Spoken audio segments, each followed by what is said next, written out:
Tap 15 tips. seconds and I'm going to start us. Oh, hold on. I forgot my drink. Oh, damn it. I don't want to be here. I don't know anybody. I don't care. Peter Piper picked a peck of pickled peppers. Peter Piper picked a peck of pickled peckers. He picked the peckers on purpose. Yeah, I'm with you guys. I got... Oh, I don't tips. have my recording on. Start Yes. recording. Okay. Oops.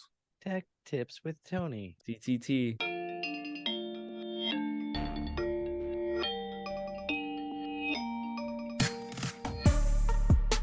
Welcome to the XYZ podcast. I'm Millennial Producer Tony. Joining me, as always, is Gen X Brian. Good evening, everyone.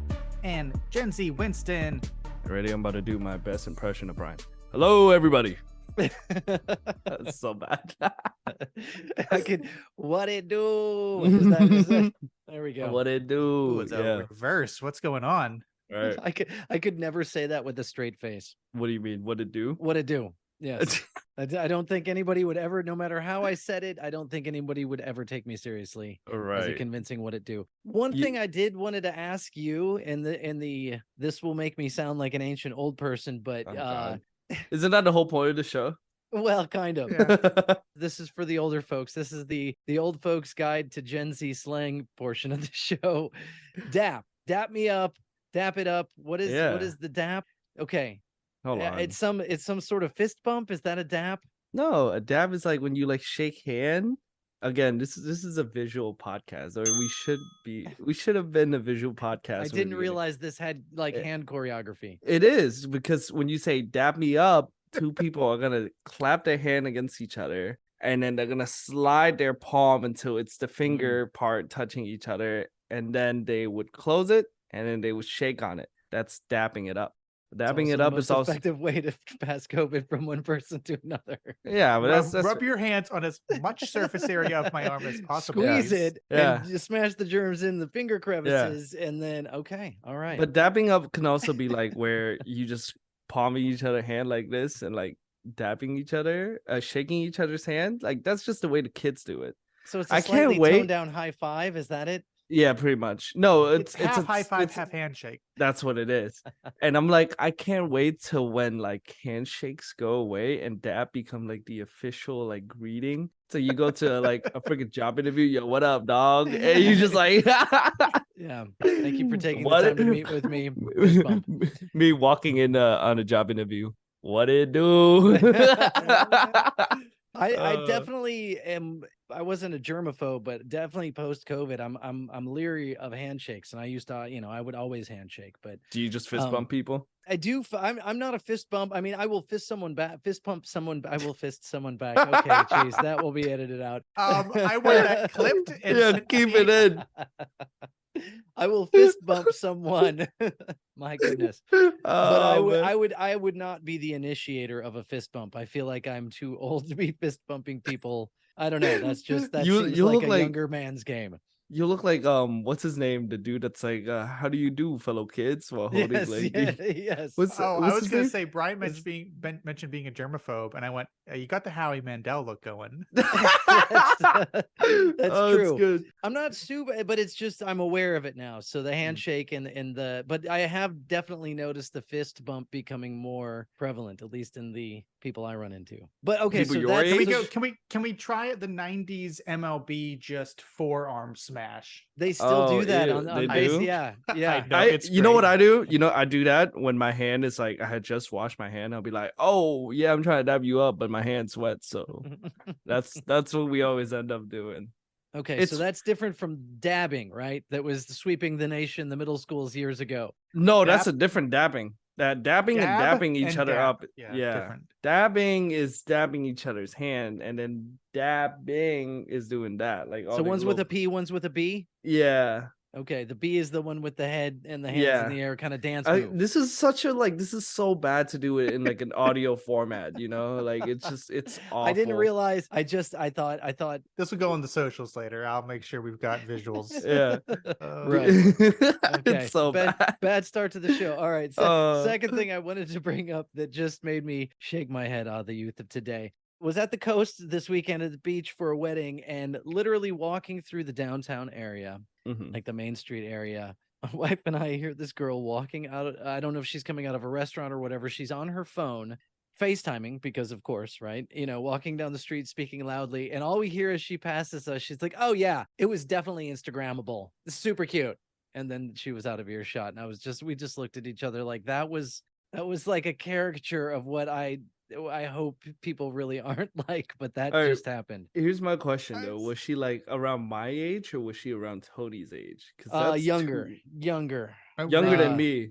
Yeah, Really? probably college, early college, if I had to guess. Oh man. I'm Okay, so you're like I 18, 19-ish. I don't know. I've told you I could no longer discern the That's ages fair. of people. I have no idea how old anybody is, Oh, that's fair. But Yeah. yeah, I would say maybe late early 20s. Let's put it She put does a baseline of 20. right. How about that? But she does sound very like a character you would pull out of like a TV But yeah, show my or something. imitation, Yeah. like that was not me putting. That's actually like the best imitation of what happened, and we just looked at each other and we're like, "Oh man." You know what's so funny though? Like it's that I can't even lie because that's so almost like second nature to us. Like I do it too. I would Do take a you photo. I'll be say like, it? Do you verbalize it? This place I is don't Instagrammable. That sounds I so don't say stupid. Instagrammable, but I'll be like, oh, this is good to upload, or this is like you should upload this if I'm talking to somebody else. You know Do what I you mean? say for the gram?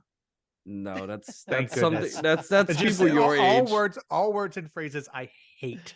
Yeah, That's a unless you're millennial drug thing. dealer, I don't that think has- I don't think anybody say for the gram anymore. Good. Yeah, Yeah. That's Drug dealers do. disgusting. Like drug dealers? yeah. There you Why, go. why would they For- post their own contraband on the internet? Gra- Wait, grab- funny enough, did we ever talk about that? Like, did we ever talk about me getting banned on Snapchat? Good segue. We talked about how it's not a good idea for, say, drug dealers and stuff to post their contraband on Instagram, but I mean, No, they do anyway, that's- right? don't say. That Yeah. seems like an obvious thing. Yeah, to, but you know, to know. but how else are they gonna get their, merch out there, or their not merch, but If you deliver Yeah, the they're product- cocaine hoodies and they're crack socks. How they getting the merch out?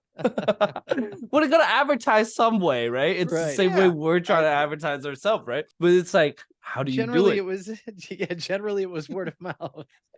Well, that's back in the day, okay? Back in the day. Yeah, We've this is got the modern more advanced age. and stupider at the same time. Exactly. High tech streets, Brian. High tech streets. So anyway, so I've seen enough of those posts in my day as a teenager where I'm like, oh, this is what a drug dealer would say when they post their drugs and stuff on the internet. Really? Okay, let me stop you right there. So I do remember hearing this, Mhm. like, and I had a hard time believing it. Was like, wow, these people must be really stupid to just like post like drugs for sale on Snapchat. But Yeah. there were several stories of like kids, moms who found out that their kid bought drugs off Snapchat. Yeah. So that did happen. Yeah, You're just pretty much. scrolling Snapchat, looking at your, I don't know, what were you, SpongeBob age? So- I'm not sure what you were looking at on Snapchat at that point. So no, so it would have been somebody that you're friend with. So somebody your friend would happen to be a drug dealer, and they'll take either a photo or a video of some, say, marijuana or something, and they'll post it along with a caption like, "Oh, hit me up, I got that good gas on me," something along that line, right? That seems And- incredibly dumb. Well, yes, but also no, because back in the day, they didn't monitor Snapchat at all. Like people were able to just post whatever they want on there. The Wild West days, huh? Pretty much. And so anyway, I've seen enough of those posts to know what it is that they always put in these captions, right? So it's always something along the line of, I got that good gas on me, I got that exotic, hit me up. And it's always like the gas tank emoji and like fire emoji and all that. So I would say I was about 20 or 21. This is rather recent, like maybe a year or two ago. I went to Austin to visit my family, and so we were staying at my aunt's house, and my cousin were there, and we were hanging out. And there was a bag of like, it was almost like caramel popcorn, is what it was. And I remember eating them. I'm like, oh my god, this is so good. It's almost like a drug. So I was in my head, I'm like, this is a great idea. I'm gonna make a funny Snapchat. So I recorded myself opening up the popcorn bag and putting my hand in, and I scoop up like a handful of like popcorn, and it was like trickling down out of my hand, and I'm like, yeah, I got a good gas on me, hit me up and stuff like that, just like a drug dealer would, but it's literally just popcorn, right? I uploaded it. I'm like, all right, whatever. Went on and hang out with my family, whatever. And I'm like, hours and hours went by. I got in bed. I'm like, why did nobody respond to my Snapchat? That was pretty funny. I would expect at least one laugh, right?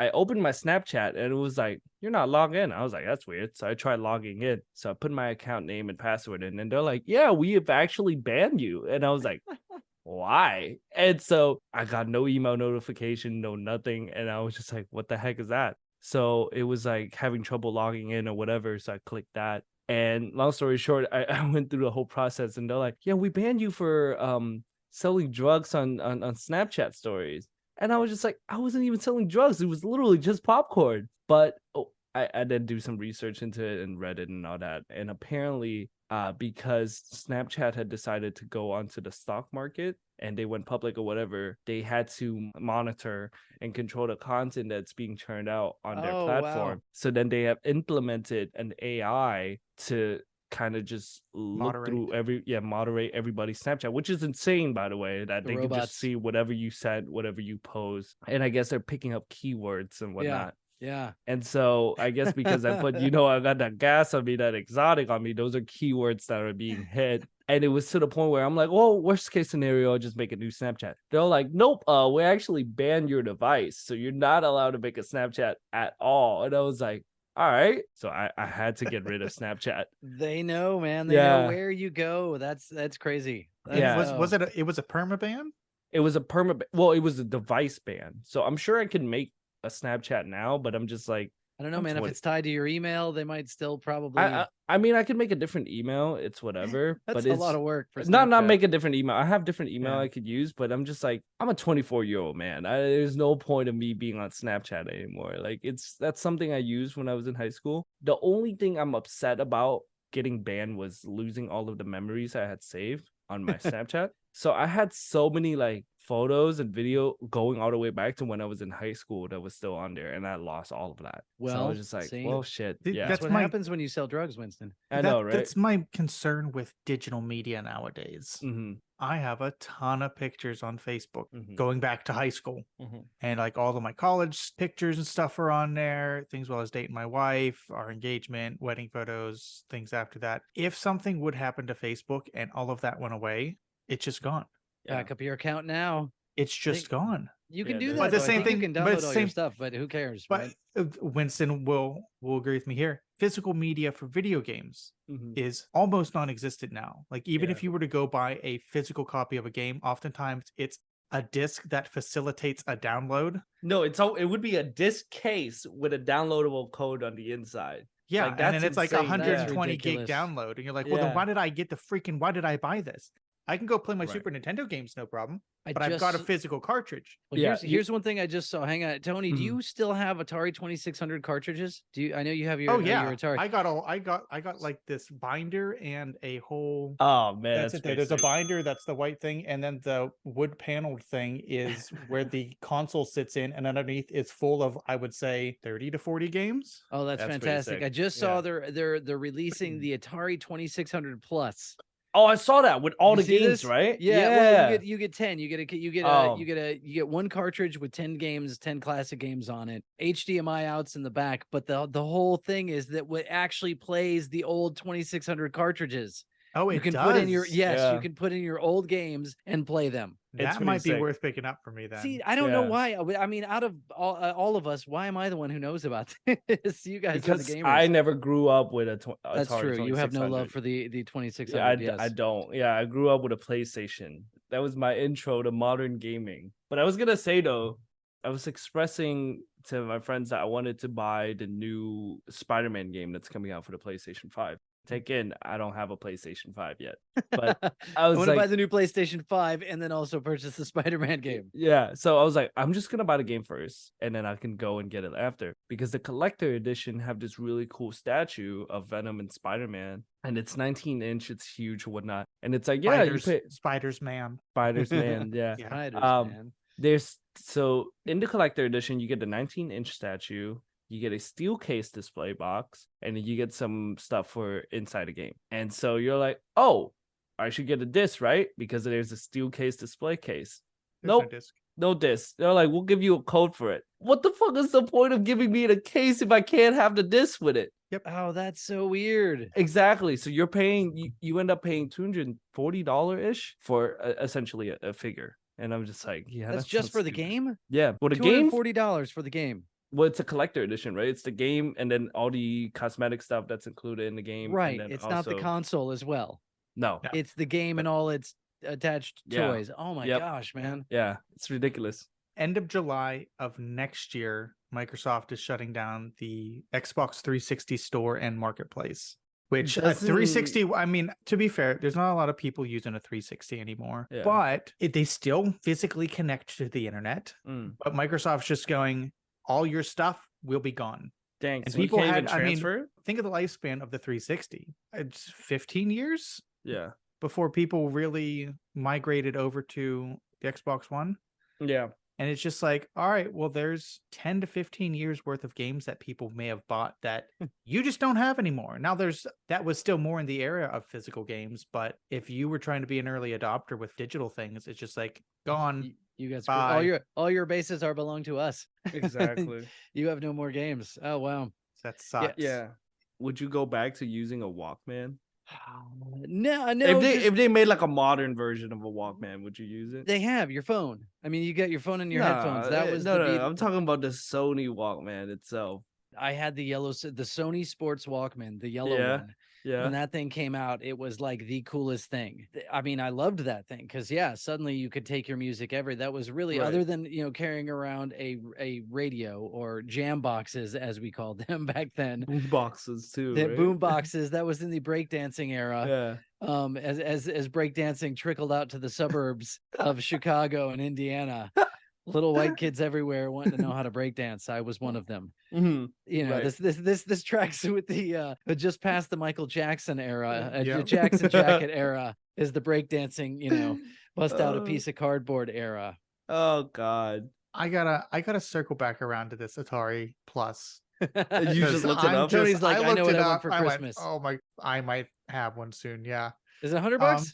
$130. Okay, yeah. And but it does play 2600 and 7800 games. Yeah, I didn't know what was the 7800. Obviously, it was just the next generation of it. Better graphics? I don't think it was better graphics. I think it was just better hardware. Okay, yeah. So the Atari 2600, the first one that like so many kids in the 80s had, and then that brought the arcade into your house. And then I chuckle because it has an HDMI cable to it, and I went, for what? Like, I understand that's the only way to connect to a TV now, but it's insane to say Atari 2600 and HDMI connection to it is just stupid. You need high definition 8-bit graphics. But I wanna go through the games that come on the 10-in-1 cartridge. And see how many Winston knows. Oh, geez. Okay, while Winston says how many he knows, I'll tell you how many I played because I was an early adopter or just an adopter. I mean, there was no early. It was just like when the Atari 2600 came out, I was able to get one and I was super stoked about it. The first two, Winston's gonna have a laugh. Okay. Because the first game is simply called Adventure.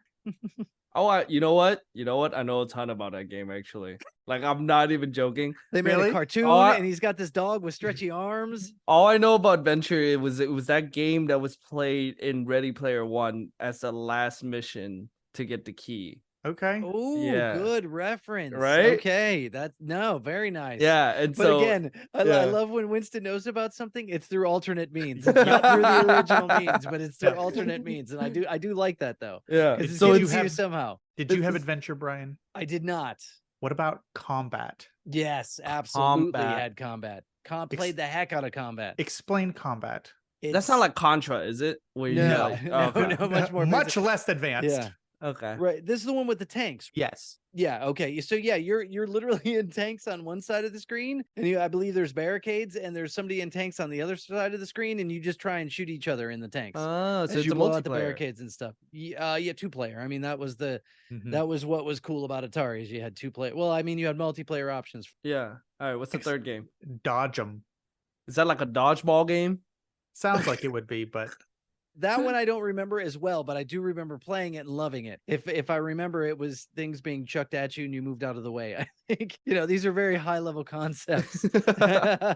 Shoot the thing, move out of the way of the thing. Right. It looks like imagine a very rudimentary Pac-Man map. Like it's just square hallways and you were just avoiding things while collecting stuff in the in the hallways. You were dodging them.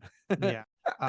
Haunted house. Oh, that's the Disney park ride, right? Nope, this is just a house. It's not a mansion. Oh. This is a much smaller establishment. They couldn't afford a mansion. I don't remember a ton about it, but I do remember playing that. The first more recognizable one, I would say. This one I definitely played, Missile Command. Mm-hmm. Did that predate Space Invaders? Ooh, was Space Invader on the Atari 2600? Or was that? It was, but I believe like those. So Space Invaders, Asteroids, Ms. Pac-Man, those were I think owned by like Bally Midway, perhaps. I don't think Atari owned them outright. I think those were licensed properties. So Missile Command was. These are all going to be first-party titles because Atari still is doing this. Oh, so Atari make them, right? Yeah. Atari made Missile Command. Space Invaders was 78. Missile Command was 80. Oh, okay. And this was developed by Midway Bally.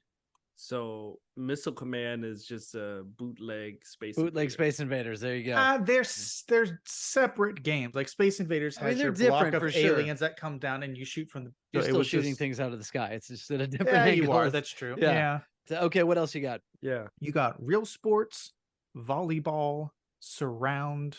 Yar's Revenge. Oh, Yar's Revenge. I remember that. Yeah. What's that one? That was also like instead of spaceships, it was bugs, right? That's funny, man. I've not thought about these things since the 80s. Like this is 100% being recalled from like my kid mind playing Atari. That's so funny. I guarantee you I've not thought of Yar's Revenge since probably 1982 when it came out, or 80. I don't know. My favorite of this 10. Oh, is it E.T.?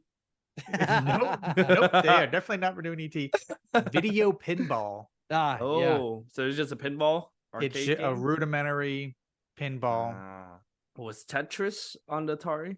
That was later Game Boy era. Game Boy and the NES. Oh, okay. Watch the movie; it explains it perftly. I've seen like 2 clips of it on like TikTok, and I also listened to the soundtrack because it's good. So, it's good. The Russians gave us Tetris.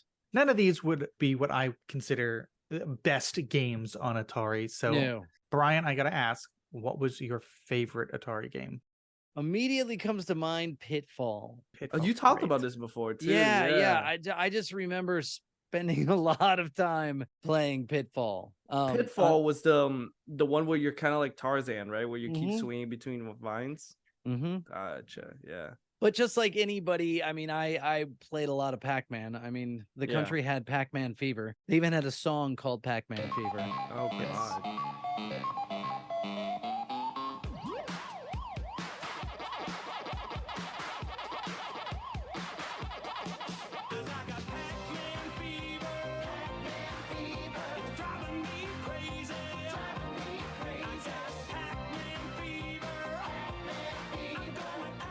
When Pac-Man hit, it was getting news stories. The country has Pac-Man fever as everyone goes crazy for the latest video game craze or whatever. And then it came out on Atari and everyone went, the home version sucks. They didn't put enough effort into it. It's bad. Oh, really? It was a bad port? Ms. Pac-Man was better on Atari than Pac-Man was. You would think they would. The game was so You'd small. think they would too, but I think... No, Ms. Pac-Man eclipsed it. I think Pac-Man blew up so quickly that they tried to get it ported over to home consoles for probably the holiday season, and they rushed it, is my understanding. And I could be completely off there. So what's the difference between Miss Pac-Man and regular Pac-Man? The bow. Ms. Pac-Man is actually a bit faster. Ms. Pac-Man is a bit faster. Yeah. The maze configurations worked a little better than they did in Pac-Man. They're very similar, but they're different enough. Right, and they gave a little more storyline between the levels and stuff. Yeah. But again, storylines. And I played storylines. You'd get like after you complete a level, you get a little scene that sort of as you're progressing on through the levels, you're trying to figure. I never won Ms. Pac-Man, but I never knew there was a story to Miss Pac-Man. Yeah, loosely, but yeah. That's most cool. of my Pac-Man was played I almost exclusively at Pizza Hut because they always had the Oh, the table. flat table? They had the flat tabletop Ms. Pac-Man game. I mean, it was great. But yeah, the arcade joysticks did not translate to the at-home console joysticks, so it was a little bit harder. Before I go into mine, I've got to ask Winston a question. Then, Winston, what's if you my were... favorite Atari game? No, I'm not dumb enough to ask that. If you were at an arcade and somebody came up behind you and put a quarter down on the machine, what does that signify? They put a quarter down, or like they put it in the Like game? you're in the middle of playing a game. You're and playing, they put a quarter on the corner of the screen. What are they doing? Well, first thing is I'm gonna be like, damn, bro, you trying to kiss or what? It's not a kissing booth. No, I don't know. Does that mean they got next? Yep. I feel like That Oh, does. okay. Yeah. Okay. Yeah. Cool. Yeah, That was they're saying, how this is my quarter. I'm next in line for this. I'm machine. next in line. That's how you locked in your next in line status. But even if I have more quarters, I have to give it up because he put a quarter down. It was proper etiquette that once you got a game over, you would cede the machine to the next player in line. So what if I put more quarters on the corner of the screen? It wasn't about that. It was about you had one play. Oh, okay. It was just like the you had- unspoken rule. You probably got punched if you tried. If somebody had come up and slug you. That's pretty fucked up. That's but hilarious. no, though. it was a good system. It was like No, that's you're fair. playing, Yeah, you know, that's what drove you to be better. Is like, I'm getting all this play out of my one quarter. Yeah, right. That was that was kind of the mentality. The better you got at the game, the more value you got for your quarter play. Yeah. And that's the thing though, like I wish I kind of grew up like you guys where you were able to play like the cool arcade games and not like rig for tickets like the one that they have now. The one that they have now are so awful. It's just like it's nothing fun. That's why I don't ever go to the arcade anymore. Rigged for tickets. Well, it's mainly just for tickets. Arcade anymore. It's like a Dave and Buster's, and that's what I mean. Yeah, they're trying to keep the arcade relevant. But if you want a good arcade experience, you got to go find an old, probably grungy arcade somewhere that is just full of all old games. Right. No, I will tell you this: if it's not an arcade cabinet or a pinball table, you're in the wrong place. No, there are, but they've turned them into bars. There's true. one in Atlanta where they have joystick. We went to this awesome one in Nashville. I believe it was called 8-Bit, and you went in, you could get food. I mean, it was like a bar, but in addition to the bar, they had tons of retro video games, and they were free. You didn't have to put quarters in. That's freaking sick. You could go around and play. So we played. So how do you get next? It's laid back enough that I think it was like I think it reverted to the standing in line. That's funny that you say that because I also went to one when I was up near Chicago. There was one on the Indiana side we went to. Same thing. It was a bar. They had really good beers, and then that one you had to use quarters though. You had to get quarters and go old arcade style. But I do believe like you just stand in line if to signify I'd like to play this game next. But there was enough games in this one in Indiana where it was like there was probably like 10 pinball machines and then walls of games. So there's still places to go if you want that experience, but you gotta seek it out. Next time you're in Austin, there's a few places called Pinballs. You can check those. I went to, and it was great because it was just exactly what I said. It was this dark, grungy building full of arcade stuff. Did they sell beers? I believe they did. It was like a family fun center type. You're gonna pay extra, and they'll take you down to the basement where they keep all the mead. Yeah, there's no beer, just mead. It was this place on the south side in Pittsburgh. It was called Games and That. Games and That. Games and That. Oh yeah, Games and That. That's hilarious. Great. I would love it. I was gonna say I always enjoy like playing like fighting games on the arcade machine. Those are fun, and that's what like I think the closest thing I got to was going to Round One here in Atlanta, and they would have like a whole section just for fighting games. So me and my roommates we would play Street Fighter. Mortal Kombat was great, and then you got the old side-scrolling beat 'em up games. Oh, Streets of Rage, Ninja Turtles, Simpsons. There. Yeah.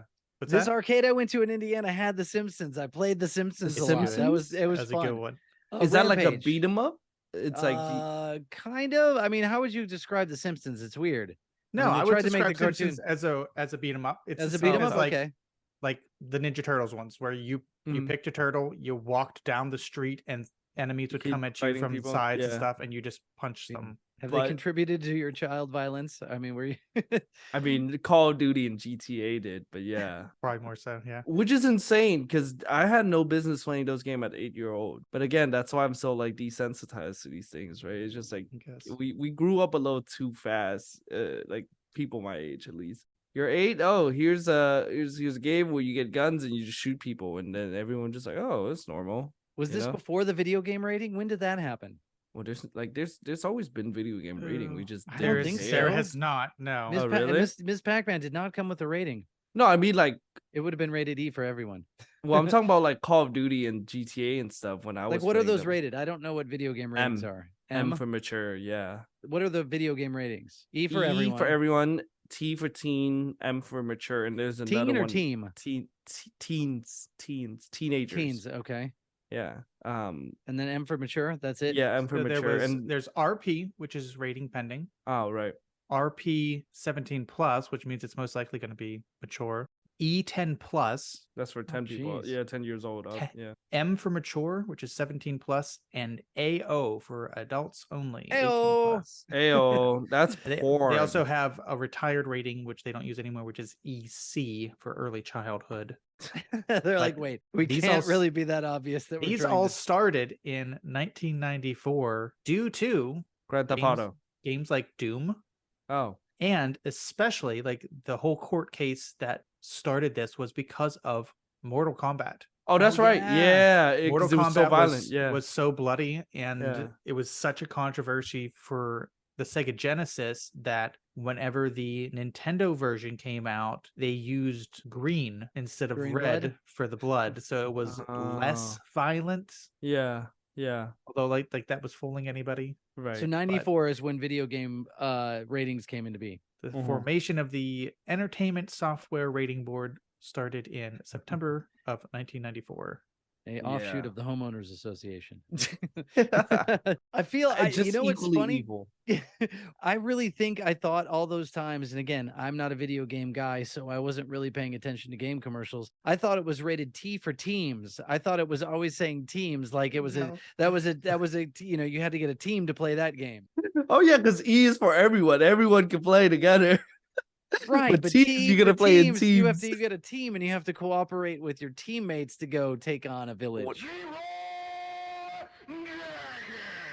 What does M stand for then, Brian? No, I knew M was for mature. That was mature ladies in your area looking to meet you. That's hilarious. I gotta get my games in before we move on. Coming as no surprise to people who know me, there was a Journey Escape game. Oh, I remember that. And it played also a pinball machine. 8-bit version of Don't Stop Believin', and you like ran up the screen and dodged groupies and security gates trying to make it to the concert.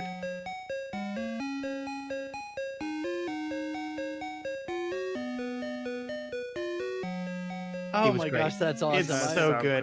I will be locating the 8-bit version of Don't Stop Believin'. That's awesome. I didn't realize that was the video game. If I hooked it up, I've got a copy.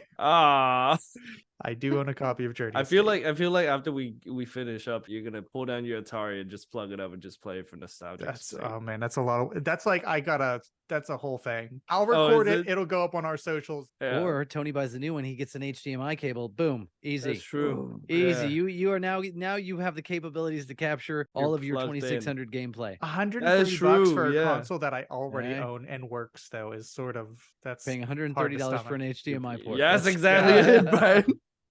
You're gonna get the gold-plated cables too to go with them. This Atari is old enough that it has a box with a physical slider switch to say whether you were transferring from the game system or the cable box. It also has 2 cables with metal forked prongs that you would screw onto the back of the TV for the signal. Now I see why it's a lot of effort.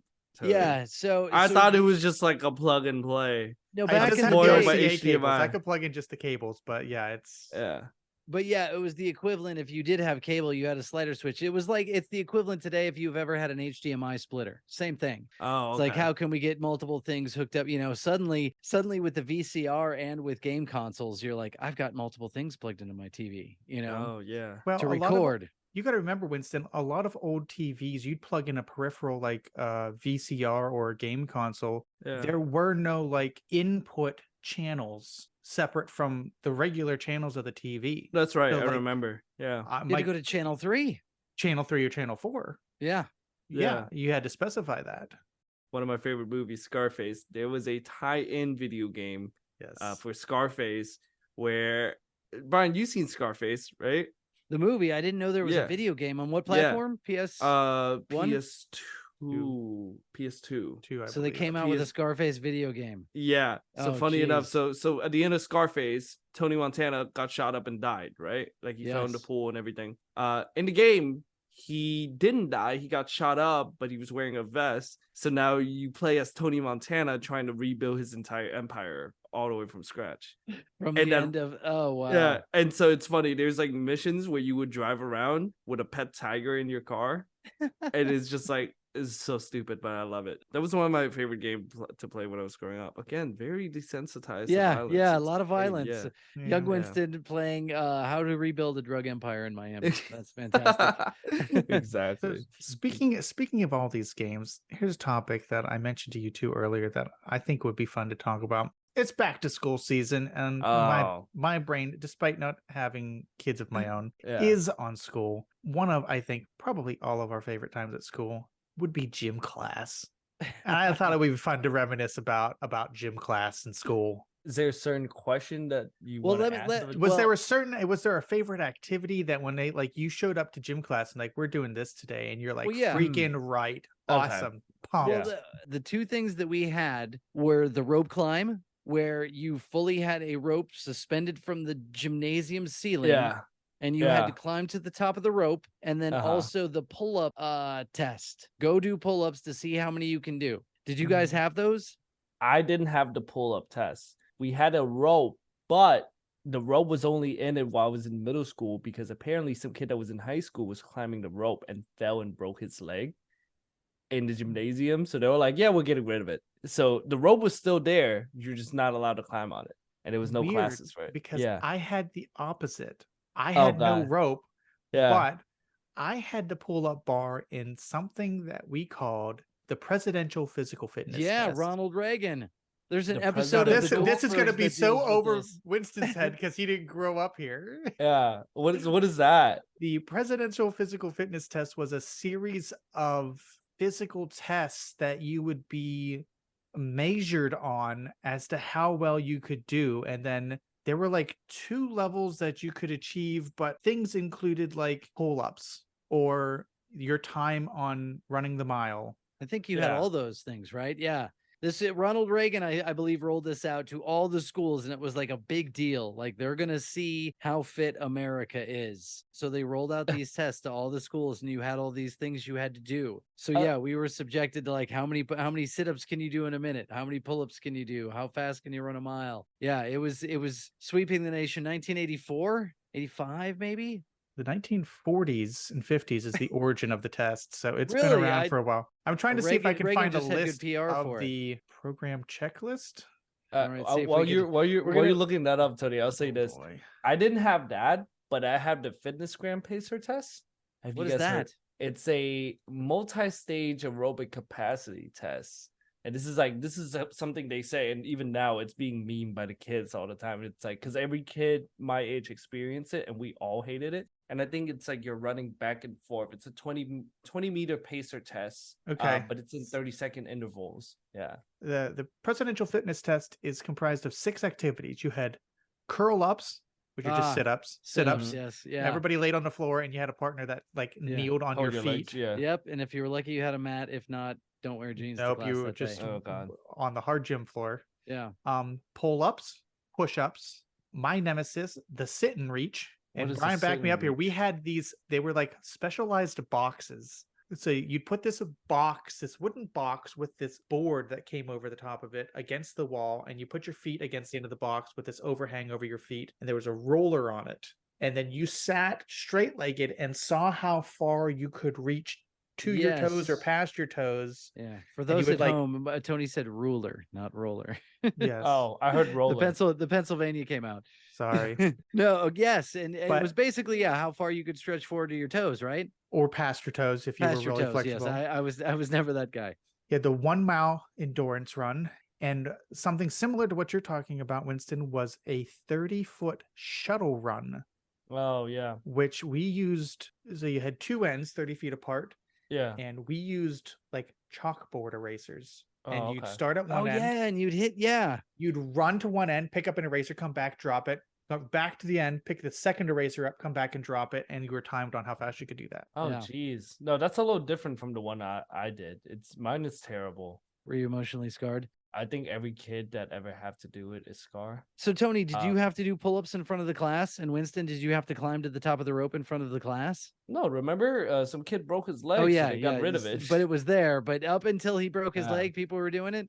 Yeah, because I remember seeing. So okay, I went to a private school. So the middle school and the high school and the elementary school all share one gym because we were poor. We didn't get government funding, and so we all share a gym, and the gym is also next to the cafeteria, so you can walk into the cafeteria and see what's happening in the gym. And so exactly. And I remember like going in, and they had a pad down and everything. There was a mat that if they fell, they could fall on the mat. Yeah. But yeah, anyway, some kid totally fell and broke his leg because I remember seeing him and he was walking around on crutches, and I was like, all right. And ever since then, they got rid of it. So when I got to high school, we never got the chance to climb it. It was to the point where they didn't even let the rope hang because the kids would come and mess with it. So they like got a ladder, went up and just retied the rope at the top of the freaking gymnasium. But yeah, like other than that, like I never got a chance to experience it. Meanwhile, our gym class would be split for that day between boys and girls. So the girls did not do pull-ups; they did an endurance hang. Oh, so they'd hold up to their chin and see how long you could hold how long you could hang from the bar. I think we did that too. Guys had to actually do, and it was. No, I think it was. I think it was underhand. Yeah, I think it was underhand. Yeah, and you just saw how many you could do in front of everybody else, which was that was the thing. Humiliating. In front of the whole class. Yeah. And it was just like if you had a friend, or if you were the unfortunate person who was maybe overweight, and it was just like it sucked to watch those people go up there because just like. And they know, they're like, I'm gonna get up there, I'm gonna grab that bar, I'm not getting one. It's one is not happening. And you just had to like struggle and strain for a few seconds and then drop down and be like, that's all I got, man. So you get failed, like, and then walk back to the rest of the group of everybody else watching. It's just like that. You're gonna do walk of shame. It was. I mean, there were a lot of things in grade school that I remember that you did in front of a class, like you know. But guess what? That's life, Yeah. Sometimes you're good at stuff, and sometimes you suck. Yeah, and you're not good at everything. What are you gonna do these days? But do you get graded for it? Like if you don't. Yeah. Well, you don't like we didn't get one. Gym for us was like a pass fail. You didn't get an ABC grade, so that didn't really like you participated. So that was all that was really required. Okay. If you did well enough on all of these things, like you got like a certificate at the end of the year, and there was like there was at least 2 different levels that you could get a certificate for of like how well you did on this, and nobody gave a rat's behind about what you got, and it's not, no one's bringing it up on freaking job resumes. They're like, we're only hiring people here that pass the physical fitness. I scored high on the president's fitness test. You should check out pull those out and see how well it's doing for you nowadays. It says here you only did no pull-ups, so you're a great candidate. But you know what? We're looking for desk jobs, so you're hired. Oh, it's hilarious. But did anybody have a favorite thing that when they're like, this is what we're doing today? Freaking dodgeball. Dodgeball. Absolutely. So fun. Was everybody's favorite. It was so fun. It was even better when it would be one of those like days where you can play against the teacher. So it would be all student against our teachers never played. It wasn't gym class day, but it would be like one of the day at beginning of the school year, and we would like be able to play against the teacher. That was really fun. Like that's what I enjoy. Now, did you guys have? I would assume classic dodgeball rules. You got 2 teams, one on either side of the gym. You're throwing balls at the other team, correct? Yes. Yeah. If you catch the ball while they toss it, they're out, right? Yes. If you catch it, they're either out. If you get hit and it bounces off, you're out. Yeah. And I mean, Were how fast can I either- chuck this at someone's head? That's Yeah. it. That's Were all it is. either of you lucky enough to play the variant that my school did with that we then brought to our church youth group, which was called German dodgeball? This I don't listen to lot of Germans absolve in me of Pennsylvania. any wrongdoings that I'm about to say. They but shows up in SS uniform to play dodgeball. everybody wore armbands. No, German dodgeball was a variant. There was no teams. It was every man for themselves. Oh, The it's a entire- free for all.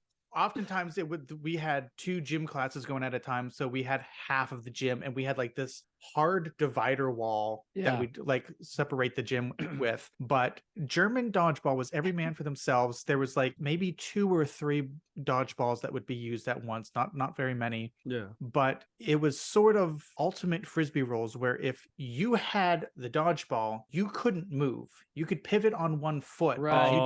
There was no running. Yeah. There was no moving. Yeah. In order to move, the ball had to leave your hand. So what you do is you throw it against the wall and bounce it off a wall and catch it. And that's how you move. Oh. You hit somebody, they're out. They caught the ball, you're out. Yeah. People would hold balls and use them as shields for when someone would throw it at you. You could bounce it off the ball, and that didn't count. But so someone threw the ball, they hit you, you go sit against the wall. The game was only over when there was one man standing. Yeah. Last man standing always. Yeah.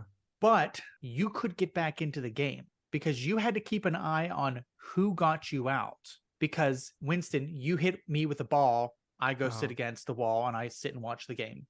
But I'm paying attention to you, because if you get out, everyone that you got out is now back in the game. Oh, that's so crazy. In order to win, you had to hit everybody. Oh man, that's insane. Yeah. It's such a great game. It was You could because play that for it was hours. It was so good because it was not like, oh, all right, they're all coming, all throws are coming from this end of the gym. They were coming from everywhere. Yeah. You had to have your head on a swivel, and sometimes you get beamed right in the back of the head, and it was just like you had to go sit against the wall with your friend and be like, "My vision's blurry. Did you see who hit me?" Yeah, I mean, that was a real chance of bodily harm, and that was accepted. That was part of the reason that was high the stakes. thrill of the game, though. You're just like, if I'm not careful, I may get beamed in the back of the head and hitting nuts at the same time, and there's nothing you can do about it. Right. So yeah, what happened if 2 people hit you at the same time? Then what do you do? You probably just pick which one you thought hit you first and hope that they got out soon, that you could get back in. Is this too violent? They don't play this anymore. I'll have to check with my they children. do, I don't know. My mother works at the elementary school that I went to school at, but I don't. You'll have to ask her. To ask some like co-workers at the high school. They still playing dodgeball? Yeah. I'm sure they still play dodgeball, but are they still playing German dodgeball? We had a lawsuit ever since that boy's eyes didn't uncross or fell out. I have so many gym stories. There was a rumor that one of our middle school gym teachers had a glass eye, and people would at least so fun. Multiple times a year try to hit this older middle-aged man in the back of the head with a basketball or something to see if they can knock his glass eye out. I don't know that he did. Kids are horrible. Man's head got balls thrown at it. Just periodically every year. I felt so bad. That's so messed up. I forgot about that till you just said eyes and gym. He literally could just be walking. And just chucked in the back of the head. But you gotta admit, gym class teachers are a weird breed of people. They're always either really fit or morbidly obese. It's something, and something about a gym class teacher has them sitting on a bleachers eating fruit. I had so many gym teachers that just like ate. They were healthy, man. Constantly. I'm like, what are you doing, man? Like you're like not burning off a single calorie. You're eating like a whole peach over on the bleach. Like, what do you do? It's healthy snacking, man. He's a good example of healthy snacking. Yeah. Did you guys shower in gym class? We didn't have a shower, so we just stinked up the whole school instead. Okay, so you lathered some deodorant back on, and you know what it was? Okay. You know what it was? Axe body spray. Axe body spray mixed with musk. That wasn't around yet. We had Polo cologne to drown out our funk, but we actually showered in gym class. How awkward is that? Like putting a bunch of like 7th and 8th graders in the shower together. Yeah, you guys ever shower with your gym teacher? Or is that just me? No, your fellow students. Winston's going, your gym teacher didn't come rub you down afterwards? Yeah, that's weird. Oh, all right. Strange. Thought it was a universal experience, Yeah. but I Fellas, did I it tell you worked to up come a into their sweat. office? Oh, jeez. I did. Also, my freshman year of high school is where I got one of my first nicknames. Oh God. My first like great organic nickname. Because a good nickname, you don't pick yourself. No. Yeah. You don't get to pick your own nickname. And I showed up again. I'm a scrawny little kid, freshman, and it was just like it was a multi-class gym class. So it was not just freshmen in this class. There was juniors and seniors. You had to get changed for gym class, and you don't wear good clothes. So I had some old vacation shirt of my parents that from the time that they had went to Puerto Rico. And since none of the upperclassmen knew who I was or cared who I was, that instantly became my nickname for the rest of the year. Puerto Rico or just Rico? It was Puerto Rico for the longest time, and then they just shortened it to Rico. And I still have a good friend. I haven't spoken to this guy forever. I had a friend, Jesse, that still refers to me as Rico if I see him. That's so funny. Love it. Freaking Rico. If we had more time, I'd go into the song Rico Suave right now. But That's exactly what I was thinking of too. Do you know that song? Rico Suave? Oh yeah. Because then I was just like, can we go from Puerto Rico to Rico, and can I swing a Rico Suave? And I went, I just looked in the mirror and I went, not a chance. Not a chance. No, it's Okay. not ever gonna happen. I don't even wish it. That's amazing that you know that. So for Winston and all the people who don't know what the hell we're talking about when we reference Rico Suave, in the 90s, I guess, suddenly America's pop music is getting more diverse. Hold on. And When did you say 90s, or was that late 80s? Okay, no, I thought you said 70s. It is 1990. Rico Suave. 1990. There we go. Rico by Suave. Gerardo. By Gerardo. Yes. So suddenly there's this. It's like rap, but it's also like Vanilla Ice brand rap. It's it's like when Vanilla Ice is penetrating the landscape, and all the white people suddenly are into rap music and hip hop. Gerardo had this song called Rico Suave, where he looks like you just have to Google Gerardo. Just Winston, Google Gerardo Rico Suave to see what this guy looks like. And it was To be fair, he's Ecuadorian. He's not an American, so you got to give him. He's like international. You give him some leeway, but well, that's what I mean. It's this crossover hit where he's like rapping, and then he'll do a verse in Spanish, but the whole chorus was like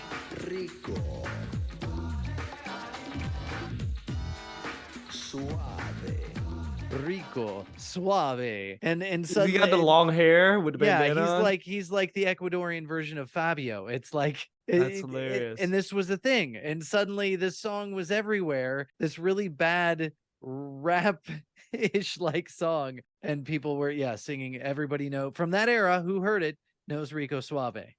Yeah, not me for sure. Not you. But like for his. You didn't know who Two Live Crew was, so I don't expect you to know who Gerardo is. Gerardo's 15 Minutes in the Sun made him super cool. Yes. Like he was cool for a moment. A moment, yeah. I hope he invested well. I mean, probably, we could probably a string of. You could probably assume no. Yeah. Right, said Fred. Is he still making money off I'm Too Sexy? Okay, Winston. Oh God. Do you know the song I'm Too Sexy? I'm too sexy for my shirt. Too sexy for my shirt. So sexy it hurts. And I am too sexy for Milan. Too sexy for Milan. I know I'm sexy and I know it. My shirt. No. Oh no, I do know that song. Now that Okay. Tony's singing, I do know it. Yeah. Right, said Fred. Good. Because that's what that. See, I thought that would be like the Two Live Crew. Like, if you know who I'm Too Sexy, if you know that song, then you would also know Me So Horny by Two Live Crew. But no, See, I've given up layers on that of clothing. Gerardo, not wearing your shirt, but wearing a red blazer. Hey. Right said Fred, mesh tank tops.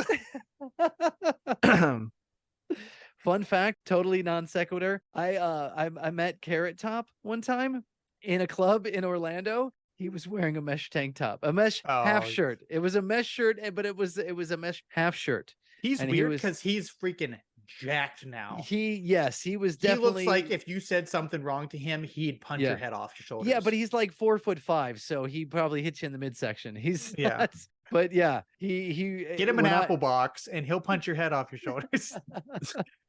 But actually met him and had conversations with him where he was trying to be funny. And yeah, it was one of those weird, surreal experiences because I'd seen him on, stand-up routines. And then, he had a moment where he was like, he was the Dane Cook of his era. Where he was like cool for a minute, everybody loved him, and then suddenly he was like cheesy. He used a lot of props in his comedy, but he was a nice guy who wore a mesh tank top. And yeah. Winston Carrot Top? No, Winston has no idea who Carrot Top is. I have no idea. We've lost him. We've gone. Do you know Dane Cook? You know Dane Cook? Sound familiar? Oh wow. Love Dane Cook.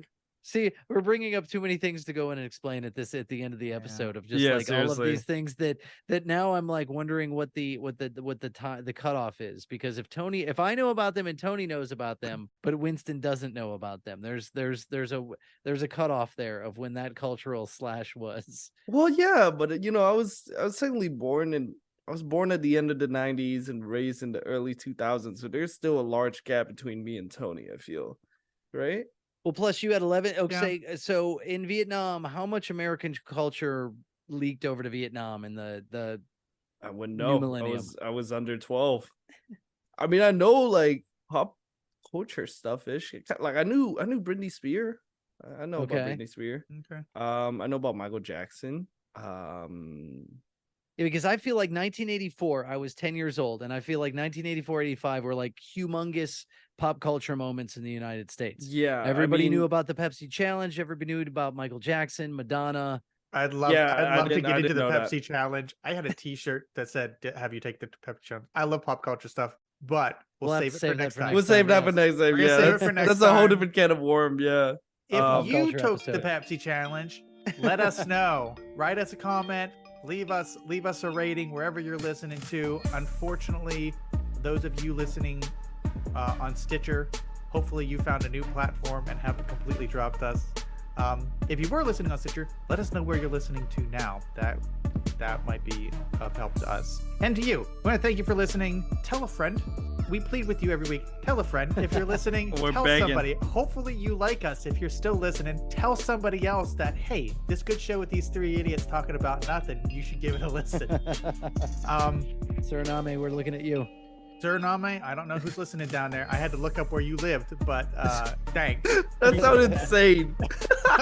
No slights to you, but I'm like, I don't know where that is. If you want to tell us your favorite shirtless one-hit wonder of the 90s, send us an email, because we mentioned a few, but I'm sure there's more. There's always Send more. us an email at podcastxyz, that's xwhyz @gmail.com. You can also find us on Instagram and on TikTok. We will definitely be posting some of the things that we talked about here that need some visual context. If I get Journey Escape up and running, I'll make a TikTok. Yes. It'll be up there too. And you can always visit us at our home on the web, podcastxyz.podbean.com, for a complete list of everything that we've talked about and links to the things that we talked about. If you want to go watch the videos for them and know what the hell we're talking about, I will put links up there. There'll be easy access. Everything from episode 1 till now is easily linked on there. You can go figure out what we talk about. Thank you for listening again. We do appreciate it. And we will see everybody back in 2 weeks. See you in 2 weeks, folks. See ya. Bye-bye.